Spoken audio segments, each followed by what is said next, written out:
Peace and love. Peace and love. Peace and love. Peace and love. Peace and. Why are you me? You took on my personality. Is that good or bad? It's bad. It's not. It ain't good or bad. It's good if I'm like still myself, but if it's like if I took over your whole personality and not being myself, then that's bad. Yeah, it's like a lot of my my words, my energy, my frequency, my vibration that I resonate on. You kind of took that on, and you maintain a certain level of self-awareness and consciousness.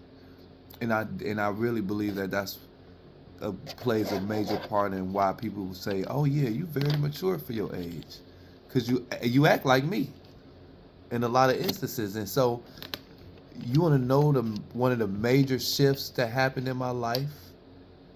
Yeah. One of the major shifts happened when I realized that I need to act like you. I need to take on vibrations in your consciousness that allow me to imagine, that allow me to be free, that allow me to run and play. And so I think we found a balance in our father-daughter relationship when it comes to giving and receiving in consciousness. Ashe? Ashe. I just wanted to share that with you. But what is this video about? We were supposed to be making a video. We sharing today about what we studying, which is psychic healing. Anybody psychic out there? If you psychic out there, drop it in the comments. I know I'm psychic. Me too. I know I'm psychic. I read So, his mind. I read her mind. I be in her mind. I could tell her mind something and she'll say it. Like, and other people too. People call me and tell me, I hear your voice. I'll be like, wow, because I was talking to you. I summon people. And so what is psychic? These are notes. Psychic healing. So this is from our study, one of our study books. If y'all don't have this book, get this book. This book is called The New Holistic Health Handbook.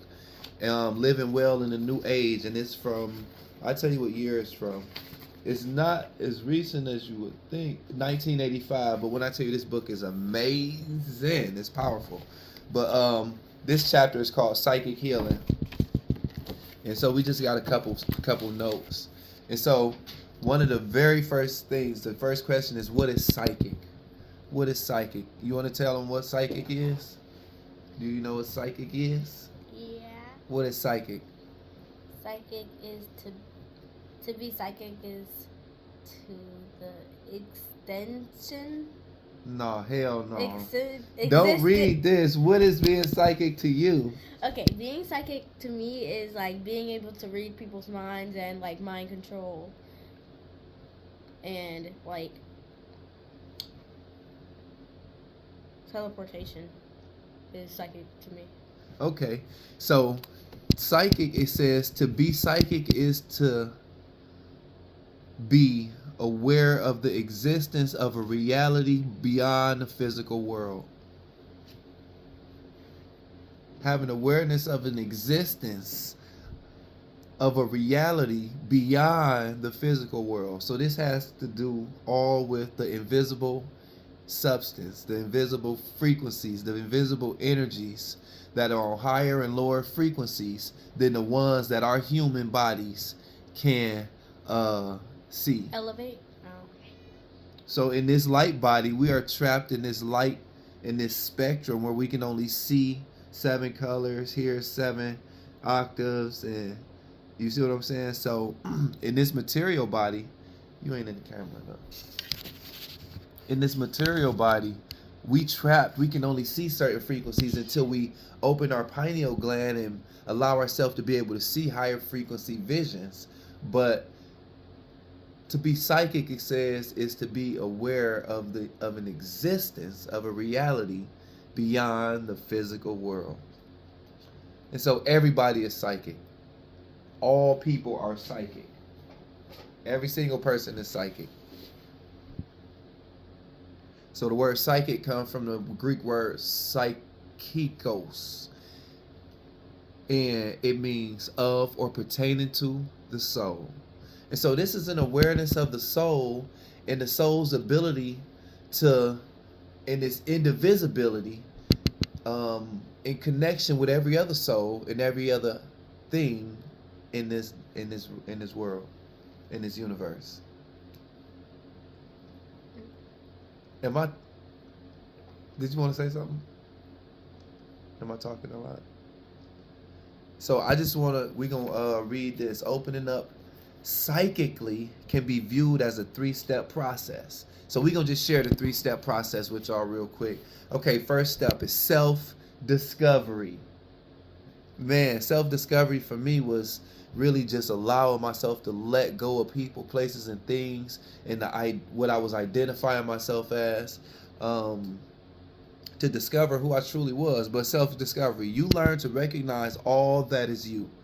Your thoughts, considerations, your ideas, your opinions, your feelings, your dreams, your wants, your health needs, your style, your loves, your hurts, your abilities, and potential. Everything that is you.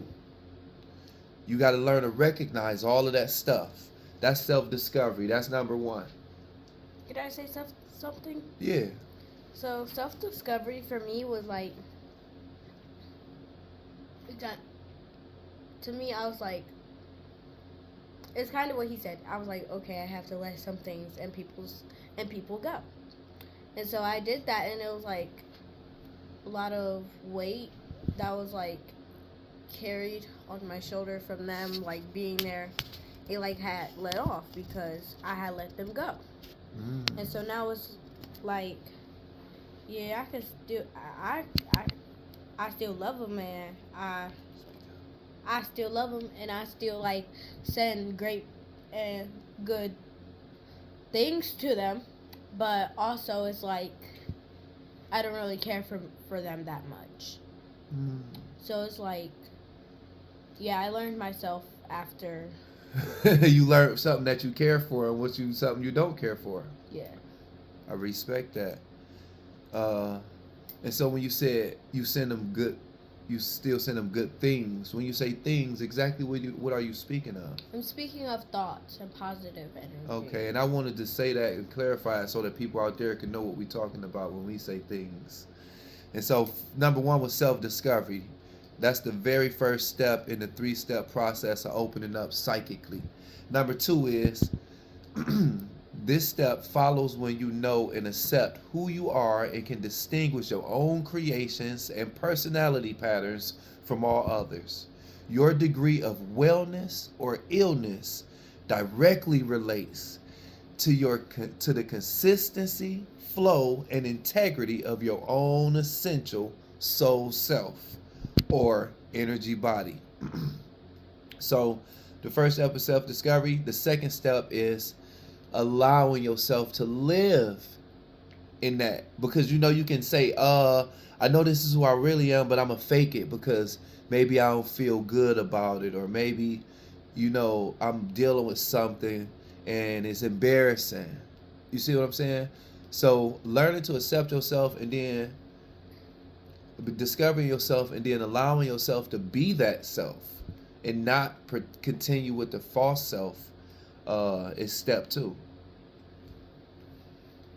And so because again, like I said, it directly